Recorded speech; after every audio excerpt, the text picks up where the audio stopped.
This is unpacking the DiNotte lights box that I just received. Ordered these on Thursday, mid to late afternoon. It's now Saturday afternoon. They have exemplary customer service and shipped them, got them 2 days later. They also have special package deals that they'll do. I swapped in some lights. Then I'm going to swap in an 800L, which I got back in 2009.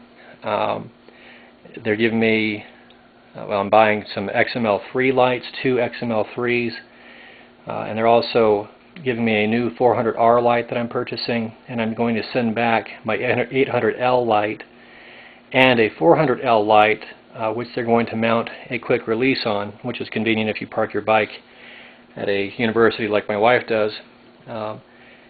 Usually you have to unscrew it, so that's going to be a big convenience. So this is opening the box. Let's see what's inside.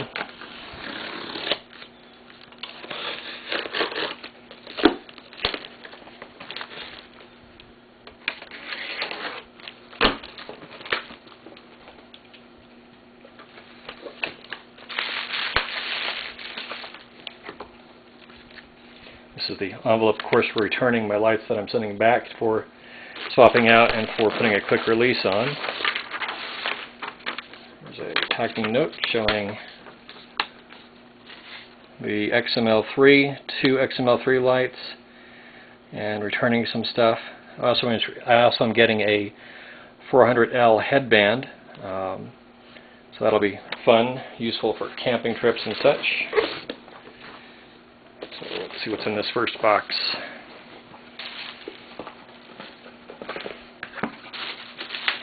The instructions for the DiNotte lights. It's a pretty simple light to use, really. This is for the 400L. So this is the 400L with the 2-cell battery. You know, they say you get 4 hours of light use on a high setting. I used to take rides 2 to 3 hours long without a problem. And I usually run a 4-cell battery, and the 4-cell powers both my rear light and my headlight, so that's really not a problem. Then I use the 400L on my helmet. They did send me a new charger, 2 new chargers, because the new batteries they have out do require a new charger. So looks like this is the headband for the 400L. Oh, no, actually that's the helmet. Yeah, that is the headband. That's the headband indeed. So that's pretty neat.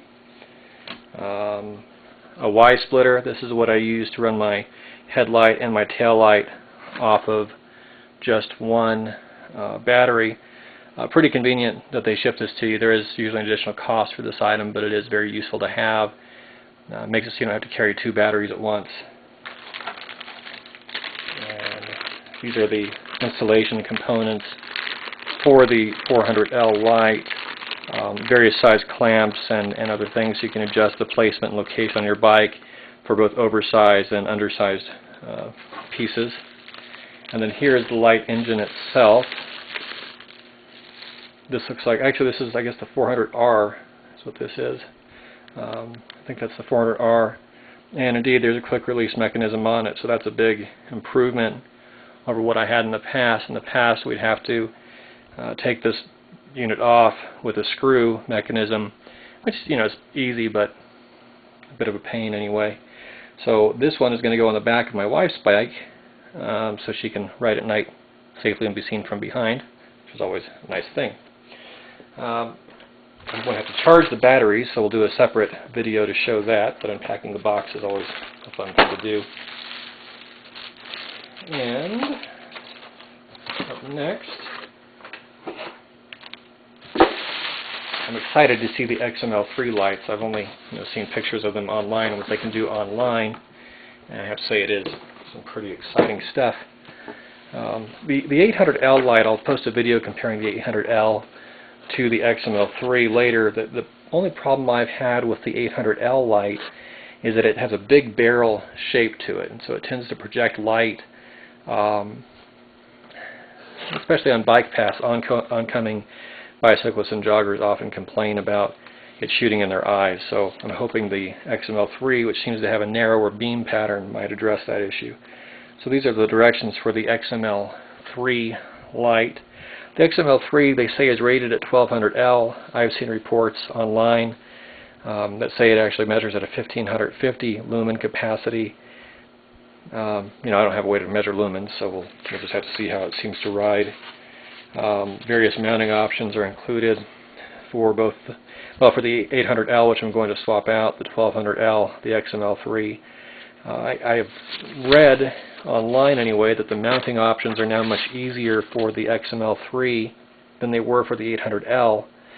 The 800L, as I'll show later, has a bracket mounting mechanism where you have to use a permanent mount on your bike, and then they have a quick release. The new mounting option for the XML3 is a more of a convenient strap retention system, which I'll show in a moment. So these are 4-cell batteries.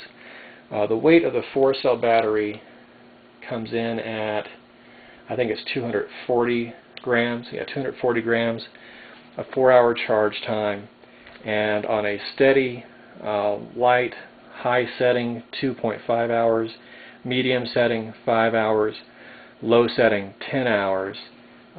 Flash settings, of course, are approximately, well, 7.5 hours for high setting flash, 10 hours for medium setting flash, and 15 hours for the low setting flash.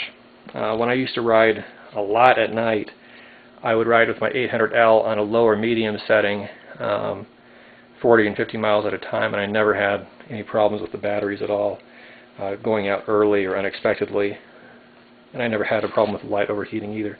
This is the new charger they have. It looks very much similar to the old charger that I have, but with the new batteries, they say I have to swap out my old charger, so that's what I'm going to do. Here's one of the two XML3 lights.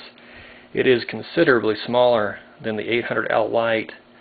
As I'll show in a subsequent video, this is, it must be less than half the weight of my 800L. My 800L is quite a beast, and I had considered just putting the 800L on top of my handle, on top of my helmet, and keeping it, but with the weight, that's really just not a good option. The weight of the 800L is, I'm going to guess, easily triple the weight of this light. And here's the mounting mechanism. As you can see, it has a pretty simple rubber strap that'll wrap around the handlebars. I'll do a separate video showing mounting these on the bikes.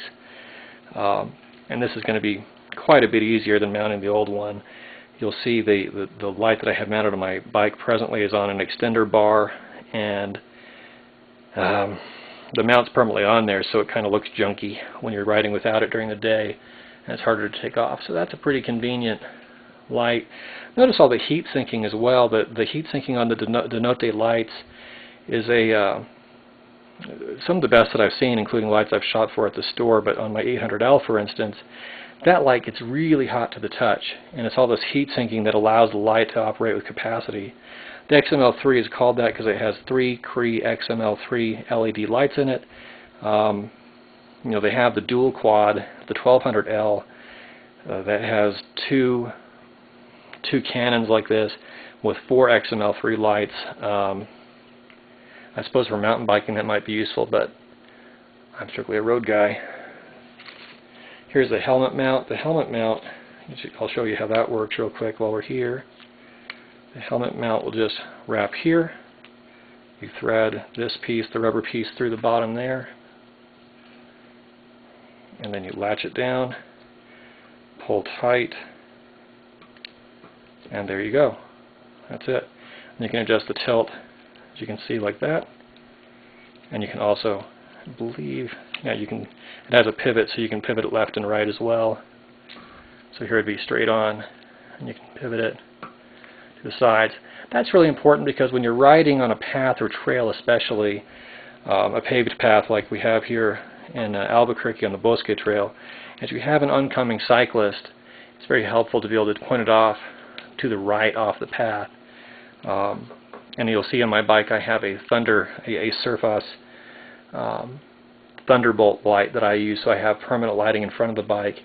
I put that on last year after I hit a bollard, so that's an important thing. So you always have at least some illumination so you can see something before you. The bollard that I hit, they left the post collar down on the ground, so it was sticking up about 4 inches, and I just clicked straight into it. And then here's the 1 meter extension cable for the XML3 light. This is the strap used to secure the battery. And then here's the second XML3.